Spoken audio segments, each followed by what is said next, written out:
Students, welcome to Pioneer Convent School. Today we will read chapter number 2 of our English book Moral Minds. English book Moral Minds, chapter 2 and page number 8. The name of the chapter is Caring for Elders. Elders का meaning होता है जो आपसे as में बड़े हैं, जैसे आपकी मम्मा, आपके पापा, आपके ग्रैंडफादर, ग्रैंडमदर, अंकल, आंटी, ये सब आपसे बड़े हैं तो इन्हें हम कहते हैं एल्डर्स. केयरिंग फॉर एल्डर्स का मीनिंग होता है देखभाल करना. केयर का मतलब देखभाल करना, फॉर एल्डर्स अपने बड़ों की. तो स्टूडेंट्स, इस पूरी स्टोरी में 2 मेन कैरेक्टर्स हैं. Number 1 is mother cow. Mother cow, her name is Linda. Another is daughter cow and her name is Amy. So let's start the story now. Keep your finger on the first line. Linda is an old cow. Linda is है एक old बूढ़ी cow गाय. पूरी line का meaning देखिए. लिंडा एक बूढ़ी गाय है. हर daughter, ये हर किसके लिए आया है? लिंडा के लिए. हर डॉटर मीन्स लिंडा की डॉटर. डॉटर मीन्स बेटी. लिंडा की बेटी, उसका नेम क्या है? Amy. Takes care of her. Linda की बेटी एमी. टेक्स केयर का मतलब होता है ख्याल रखना, केयर करना, देखभाल करना. वो देखभाल करती है ऑफ हर, लिंडा की. Linda does not like. Does not like means like नहीं करती.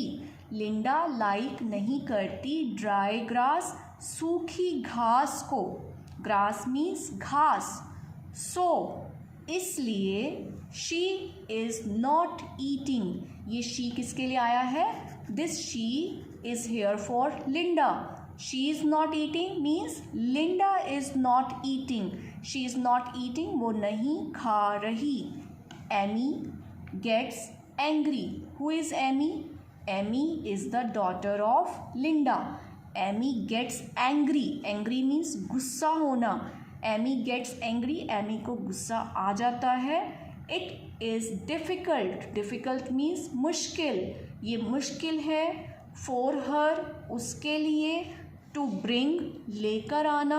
सॉफ्ट ग्रास, सॉफ्ट घास को. फ्रॉम फार अवे, दूर से. किसके लिए क्या मुश्किल है? एमी के लिए डिफ़िकल्ट है. क्या डिफ़िकल्ट है? To bring soft grass. Soft grass को लेकर आना. कहाँ से? फ्रॉम फार अवे, दूर से. Amy shouts at Linda. Amy को गुस्सा आया था ना, तो अब गुस्से में एमी क्या करती है? शाउट करती है एट लिंडा, लिंडा पर. क्या कहती है Amy? Listen. You are so big. तुम इतनी बड़ी हो. बट मीन्स लेकिन. यू, तुम. बिहेव करती हो लाइक अ चाइल्ड, बच्चे की तरह. Why can't you eat dry grass? Who is speaking this line? Amy is speaking this line. Amy is saying, Amy is asking, वो पूछ रही है अपनी मम्मा से, Why can't you eat? तुम क्यों नहीं खा सकती हो dry grass, सूखी घास को. Why do you trouble?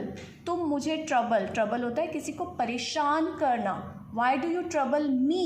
तुम मुझे परेशान क्यों करती हो? So much, इतना ज़्यादा. Who is speaking this line? This line is spoken by Amy. Tears start rolling down Linda's old face. Tears का मतलब आंसू. Start, शुरू हो जाते हैं. Rolling down, नीचे गिरना. कहाँ पे नीचे गिर रहे हैं? लिंडाज ओल्ड फेस, लिंडा के बूढ़े चेहरे पर. क्यों गिर रहे हैं? क्यों आंसू गिर रहे हैं लिंडा के चेहरे पर? क्योंकि एमी ने उस पर शाउटिंग किया. एमी ने उस पर गुस्सा किया ना अपनी मदर पे, तो मदर को हर्ट हुआ और फिर क्या हुआ? टीयर्स स्टार्ट रोलिंग, उसके आंसू गिरने लग गए. Amy feels bad. और अब जब मम्मा रोती है तो बच्चे को कैसा लग रहा है? एमी को कैसा लग रहा है? एमी फील्स बैड, उसे बहुत बुरा लगता है. एंड आस्क, और वो पूछती है, आस्क का मतलब पूछना, वाई आर यू क्राइंग, आप क्यों रो रहे हो, क्राई मीन्स रोना, वाई आर यू क्राइंग, ये यू किसके लिए आया, लिंडा के लिए। Who is speaking this line, Amy is speaking this line, she is asking her mother, why are you crying, आप क्यों रो रहे हो। लिंडा रिप्लाइज, रिप्लाई का मतलब जवाब देना, यहाँ पे रिप्लाइज, लिंडा रिप्लाई करती है। Did I ever shout at you, ये आई किसके लिए आया है, लिंडा के लिए। लिंडा कहती है डिड आई एवर शाउट, मैं कभी चिल्लाई हूँ, एट यू, तुम्हारे ऊपर, व्हेन यू वर, जब तुम थी, small, when you were small, जब तुम छोटी थी, जब तुम यंग थी, तो क्या मैं कभी तुम पर चिल्लाई थी। My teeth are so weak, मेरे दांत, टीथ मीन्स दांत, सो वीक, बहुत कमज़ोर हो गए हैं। किसके दांत कमज़ोर हुए हैं स्टूडेंट्स, लिंडा के। And who is speaking this line, Linda is speaking this line. Weak मतलब कमज़ोर हो जाना।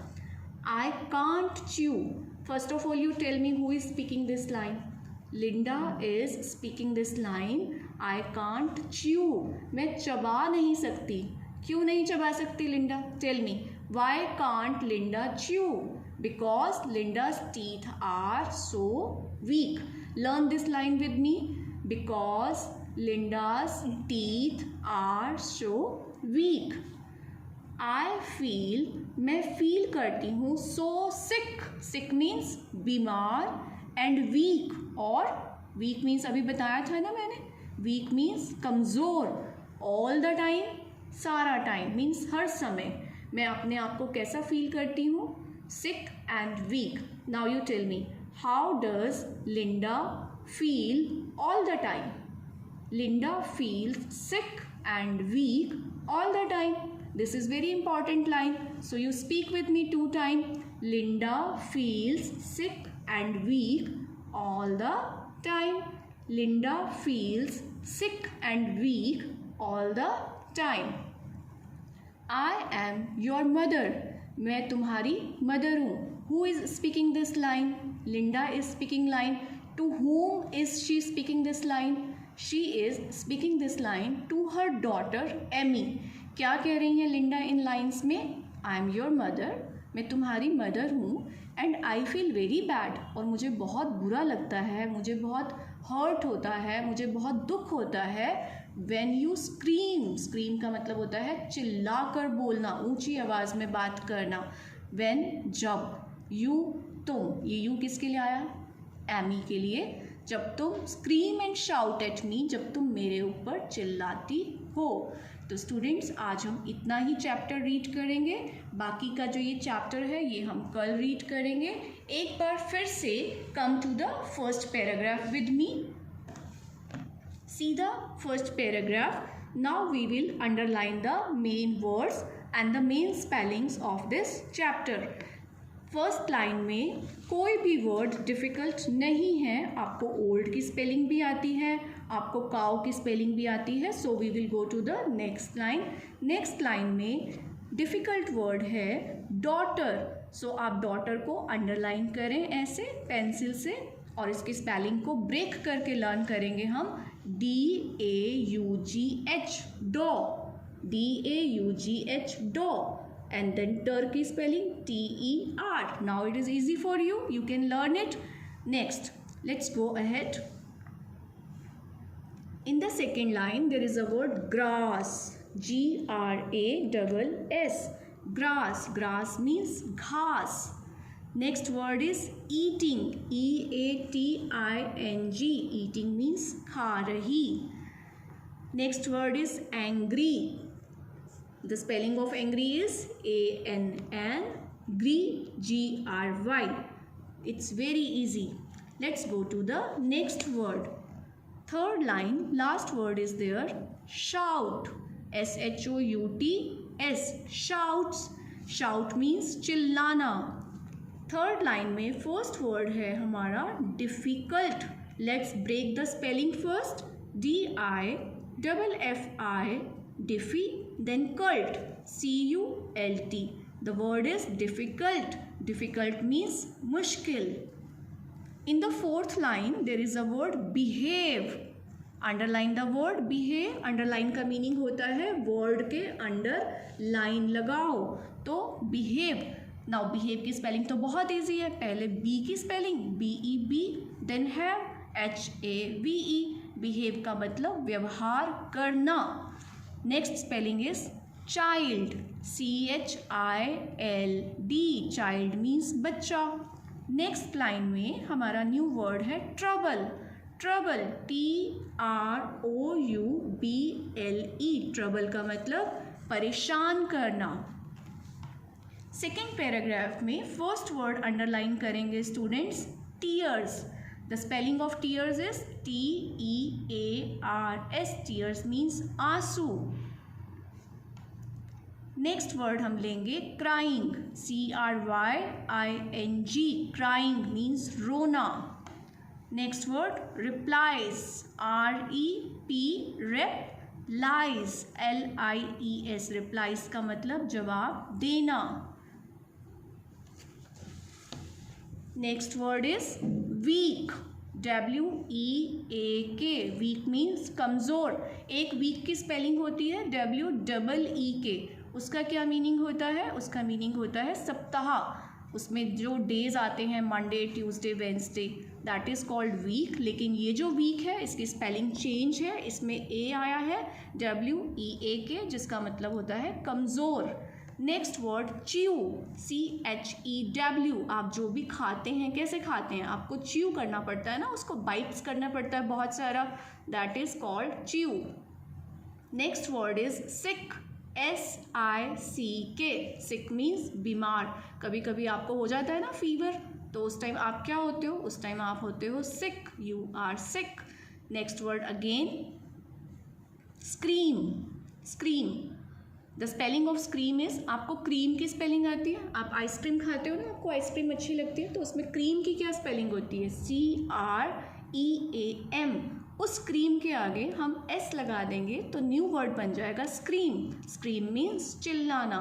तो हमने ये सारे वर्ड्स अंडरलाइन कर लिए. Now you will write all these words in your fair notebook giving the numbers. Number 1 daughter, number 2 grass and so on. इस तरीके से आप सारे वर्ड्स को अपनी फेयर कॉपी में राइट करेंगे. उनके मीनिंग्स भी राइट करेंगे, उनको लर्न करेंगे. और जैसे अभी मैंने आपको पूरा चैप्टर ट्रांसलेट करके टीच किया है, अब आप अपनी मम्मा को पूरा चैप्टर ऐसे ही ट्रांसलेट करके सुनाएंगे. Okay students, have a good day.